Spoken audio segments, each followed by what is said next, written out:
তামিলনাড়ু ভ্রমণের আজকে আমার গন্তব্য মাদুরাই। তামিলনাড়ু রাজ্যের তৃতীয় বৃহত্তম শহর আর ভারতবর্ষের 26তম বৃহত্তম শহর এই মাদুরাই। বিখ্যাত মীনাক্ষী টেম্পল। আর কথিত আছে মাদুরাই শহর কখনো ঘুমায় না। আর এই ব্যস্ততম শহর মাদুরাই না গেলে বিশ্বাস করতে পারতাম না, সত্যি মাদুরাই কখনো ঘুমায় না। দেখতে থাকুন এই পর্বে মাদুরাইয়ের সমস্ত দ্রষ্টব্যস্থান আর তার সমস্ত তথ্য।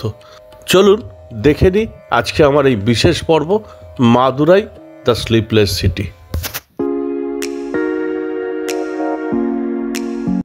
রামেশ্বরম থেকে মাদুরাইয়ের দূরত্ব 173 কিলোমিটার। আর বাসে সময় লাগে মোটামুটি 3.5 থেকে 4 ঘন্টা। 5টার সময়, বিকেল 5টার সময় রামেশ্বরম থেকে বাস ধরে চললাম আমি মাদুরাইয়ের পথে। আর এই যাত্রাপথ প্রথমেই পাম্বান ব্রিজ, আর তারপরে মাদুরাই ঢোকার আগে সুন্দর দূর থেকে সেই আলোকিত মাদুরাই শহর দেখবার মতো। মাদুরাই তামিলনাড়ু রাজ্যের তৃতীয় বৃহত্তম শহর আর ভারতবর্ষের 26তম বৃহত্তম শহর। রেল যোগাযোগ চেন্নাই, ব্যাঙ্গালোর এবং বিভিন্ন প্রান্তের সাথে ভীষণ সুন্দর। আর মাদুরাই শহর বলে সারা রাত জেগে থাকে, স্লিপলেস সিটি। সত্যিই তাই। জমজমাট মাদুরাইতে ঢোকার সাথে সাথেই টের পেলাম এখানকার ব্যস্ত জীবন। আর শহরে পৌঁছে প্রথমেই আমার কাজ ছিল মীনাক্ষী মন্দিরে ছুটে যাওয়া। রাতে বন্ধ হওয়ার মুখে মীনাক্ষী মন্দিরের ভেতরের সেই অপরূপ আলোয় মন্দির ছিল অসাধারণ।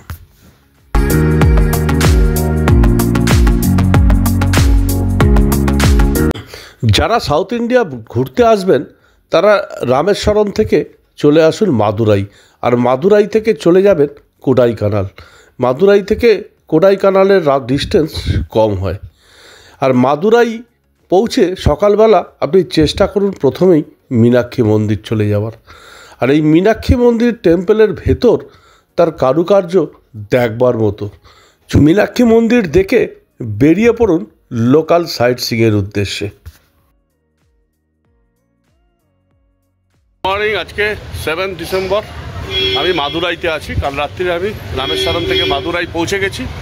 আজকে মাদুরাই সাইট সিইংয়ে বেরিয়েছি, মীনাক্ষী মন্দির টেম্পলে যাব। ইটসেলফ মাদুরাই টাউনটা বেশ সুন্দর, বড় টাউন, বিজি টাউন। কথায় আছে মাদুরাই স্লিপলেস টাউন, মানে কখনো ঘুমায় না, ব্যস্ত শহর এবং famous for gold item, jewellery item এবং ভালো মার্কেট তামিলনাড়ু। এই আমার বাস দাঁড়িয়ে আছে। এই বাসে 250 টাকায় নিয়েছে, 4 ঘন্টা ঘোরাবে। পুরো লোকাল সাইট সিইং যা যা আছে মাদুরাইয়ের ঘুরে নেবে, ভালো অপশান। এবং হোটেলে ছিলাম আমি রামকৃষ্ণ টাওয়ার, যেটা মাদুরাইয়ের একদম সেন্টার পয়েন্ট, মীনাক্ষী মন্দির থেকে মাত্র 1/2 কিলোমিটার। বিউটিফুল, দারুণ হোটেল। সুতরাং এইমাত্র আমি বেরোবো, এই গাড়ি এসে গেছে। পুরো লোকাল সাইট সিইং দেখাবো আপনাদের মাদুরাইয়ের সমস্ত দ্রষ্টব্যস্থান।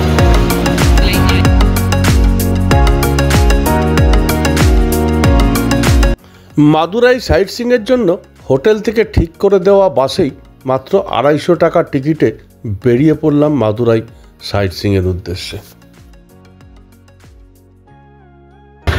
আমি দাঁড়িয়ে আছি প্রথম আমার মাদুরাইয়ের স্পট থিরুমালা নায়ক প্যালেস। থিরুমালা নায়ক 1639 সালে মাদুরাইয়ের উপকণ্ঠে এই ফোর্ট তৈরি করেছিলেন, এই প্যালেস তৈরি করেছিলেন।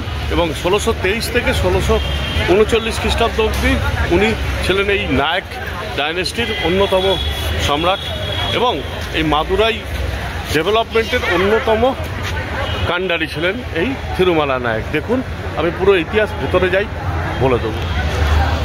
এই থিরুমালা নায়ক প্যালেসে আমি এখন এন্ট্রি নিচ্ছি। এখান থেকে এই টিকিট কাউন্টার, এখান থেকে 10 টাকা করে টিকিট নেওয়া হয় এবং সেই 10 টাকার টিকিট কেটে ভেতরে ঢুকতে হয়। এই আমি এন্ট্রি করছি। এখানে একটা কোনো স্কুলের পুরো গ্রুপ এসছে, যার জন্য একটা লম্বা লাইন। যাই হোক, ঢুকছি আমি। ঢুকে আমি পুরোটা দেখাচ্ছি। ও ওয়ান্ডারফুল প্যালেস, ওয়ান্ডারফুল। পুরো প্যালেসটা তৈরি হয়েছিল মিট্টি আর চুনা দিয়ে এবং সেই মিট্টি এসছে এখানকার স্থানীয় জলের একটা জায়গা আছে, সেখানেও নিয়ে যাব। কিন্তু ক্লাস, বিউটিফুল। এখানে কোনো সিমেন্ট ইউজ হয়নি, সনলি চুন আর মিট্টির ক্লাস।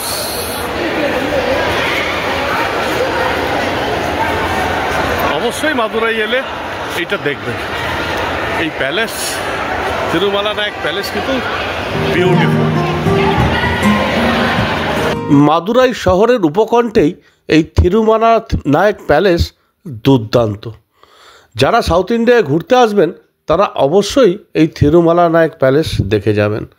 1636 খ্রিস্টাব্দে এই নায়ক ডায়নেস্টির রাজা তিরুমালা নায়কের হাতে তৈরি করা এই প্যালেস অসাধারণ।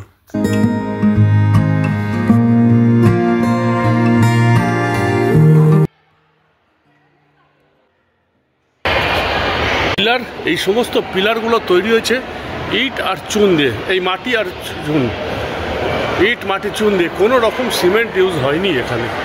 এ ক্লাস দেখবার মতো এই পিলারগুলো তৈরি হয়েছে সমস্ত মিট্টি আর চুনা, এবং সেই মিট্টি এসেছিল সামনেই স্থানীয় ওয়াটার ট্যাঙ্ক থেকে, সেটা দেখাবে, আমি যাব সেখানেও, সেটাও দেখব। এই ক্লাস ক্লাস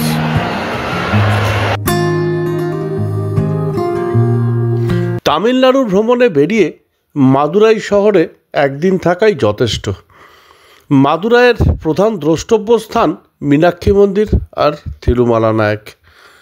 এই তিরুমালা নায়ক প্যালেস অসাধারণ। শহরের উপকণ্ঠে এই তিরুমালা নায়ক প্যালেস কিন্তু আপনি অবশ্যই ঘুরে দেখে নেবেন। মাদুরাইয়ের হোটেল থেকেই ঠিক করে দেওয়া বাসে এই 3-4 ঘন্টার সাইট সিইং মাত্র 250 টাকার টিকিট কেটে কিন্তু বেশ ভালো। নিজেরা গাড়ি বা অটো বুক করে ঘুরতে পারেন, সেক্ষেত্রে খরচা কিন্তু একটু বেশিই লাগে। গাড়িতে প্রায় 3-3.5 হাজার টাকা নিয়ে নেবে, অটোতেও 2-2.5 হাজার টাকা। আর এই হোটেল থেকে বাস ঠিক করে দেওয়া বাসে 250 টাকার টিকিট কেটে এই পুরো মাদুরাইয়ের 4-5টা স্পট ঘুরে দেখতে কিন্তু বেশ ভালো লাগে। সময় লাগে মাত্র 3-4 ঘন্টা। তাই ফার্স্ট হাফে মীনাক্ষী মন্দির ঘুরে নিয়ে আপনি লাঞ্চ করে বিকেলের দিকে বেরিয়ে পড়ুন এই মাদুরাই সাইট সিইংয়ে, এবং সেটা সবথেকে ভালো এই 250 টাকার টিকিট কেটে বাসে করে।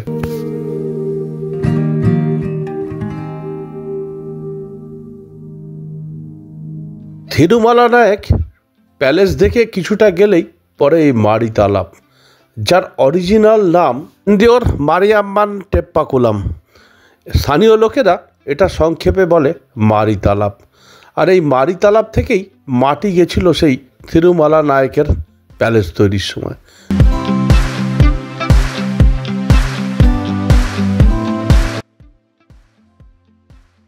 মাদুরাইয়ের শহরের উপকণ্ঠে এই গান্ধী মিউজিয়াম। এই গান্ধী মিউজিয়াম হচ্ছে আমার আজকের তৃতীয় দ্রষ্টব্য স্থান মাদুরাই। মাদুরাই শহরের যা যা দ্রষ্টব্য স্থান আছে সেগুলো আমি টোটালি দেখাচ্ছি। এই বাসে করে আমাকে নিয়ে এসছে, সমস্তটাই ভিজিট করাচ্ছে, ভালো সুবিধা আছে। সেই মিউজিয়ামে এখন ঢুকছি। মিউজিয়ামের ভেতর ছবি তোলা যাবে কিনা জানি না, তবে মিউজিয়ামের একটা পার্ট বন্ধ আছে এখন, কিন্তু মিউজিয়ামটা ভীষণ সুন্দর।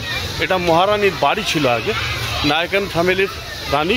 তিরুমালা নায়কের যেটা প্যালেস দেখেছি ওই রানীরই এটা বাড়ি ছিল, ওনার কোনো ওয়ারিস ছিল না। তারপরে এটা গভর্নমেন্টের প্রপার্টি হয়ে যায় এবং এখানে একটা মহাত্মা গান্ধীর মিউজিয়াম তৈরি হয়। সেই মহাত্মা গান্ধীর মিউজিয়ামের সামনে আমি দাঁড়িয়ে আছি।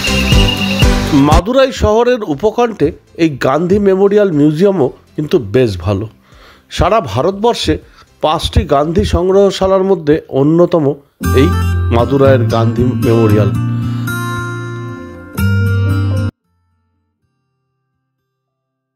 সুন্দর পরিবেশ, একদম শহরের উপকণ্ঠে এই মিউজিয়াম। বেশি কিছু নেই মাদুরাইতে, একদিন যথেষ্ট। মীনাক্ষী টেম্পল ছাড়া যে কটা ভালো স্পট আছে সেগুলো আমি ঘুরে দেখাচ্ছি। মীনাক্ষী টেম্পল ইটসেলফ দেখতে একটা বেলা লেগে যায়।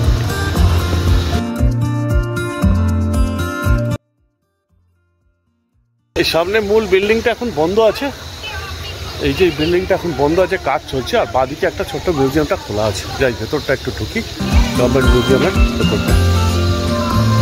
1959 সালের 15ই এপ্রিল তৎকালীন প্রধানমন্ত্রী জওহরলাল নেহরু এই গান্ধী সংগ্রহশালার উদ্বোধন করেন। আর এই মিউজিয়ামেই রয়েছে নাথুরাম গডসে যখন হত্যা করেছিলেন মহাত্মা গান্ধীকে, তখন তার পরিহিত পোশাকের রক্তমাখা অংশের কিছুটা। শহরের উপকণ্ঠে এই গান্ধী মিউজিয়াম কিন্তু ঘুরে দেখে নিতে পারেন, বেশ ভালো লাগবে এই মিউজিয়াম ঘুরতে। অন্যান্য মিউজিয়ামের থেকে এই মিউজিয়ামের ঐতিহাসিক মূল্য ভীষণ সুন্দর। আর এটি যেহেতু সংগ্রহশালা, গান্ধীজির বেশ কিছু স্মৃতি এখানে রাখা রয়েছে। মাদুরাই শহরের অন্যতম প্রধান দ্রষ্টব্য স্থানের মধ্যে এই গান্ধী সংগ্রহশালা। ঘুরে দেখে নিতে পারেন এই গান্ধী মিউজিয়াম।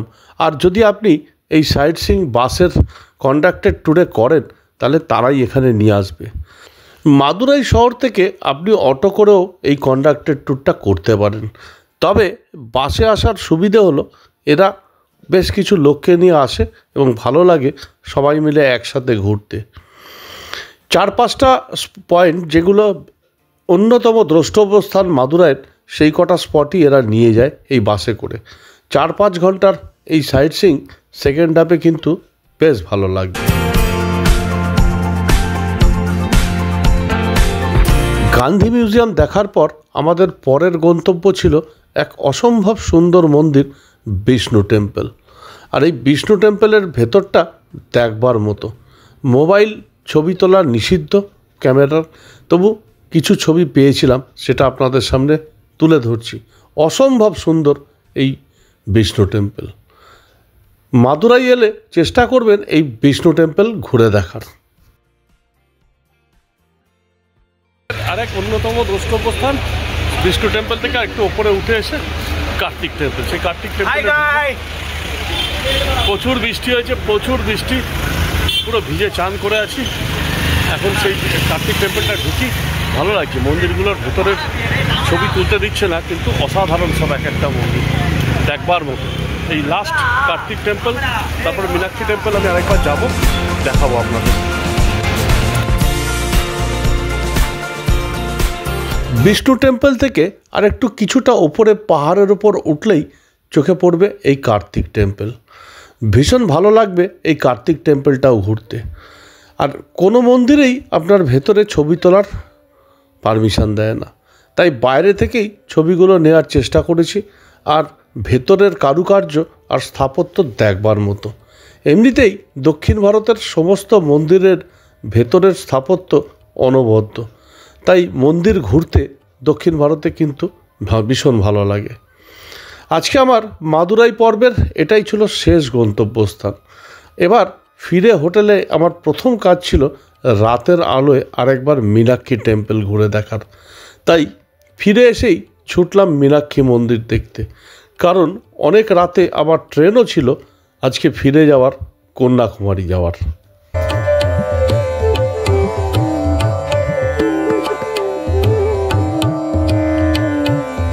মাদুরাই শহরের মূল আকর্ষণ মীনাক্ষী মন্দির।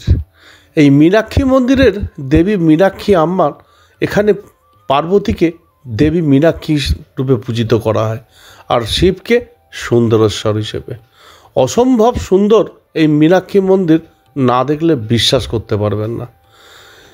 মীনাক্ষী মন্দিরের ভেতরে কোনো অবস্থাতেই ছবি তোলা সম্ভব নয়, কারণ মোবাইল ক্যামেরা সব বাইরে জমা দিয়ে ঢুকতে হয়। তাই বাইরে থেকেই মীনাক্ষী মন্দিরের ছবি আপনাদের সামনে তুলে ধরলাম। মীনাক্ষী মন্দির দেখে এবার আমার বেরিয়ে যাওয়ার পালা। আর আজকে আমার গন্তব্য রাতের ট্রেন ধরে কন্যাকুমারী যাওয়া।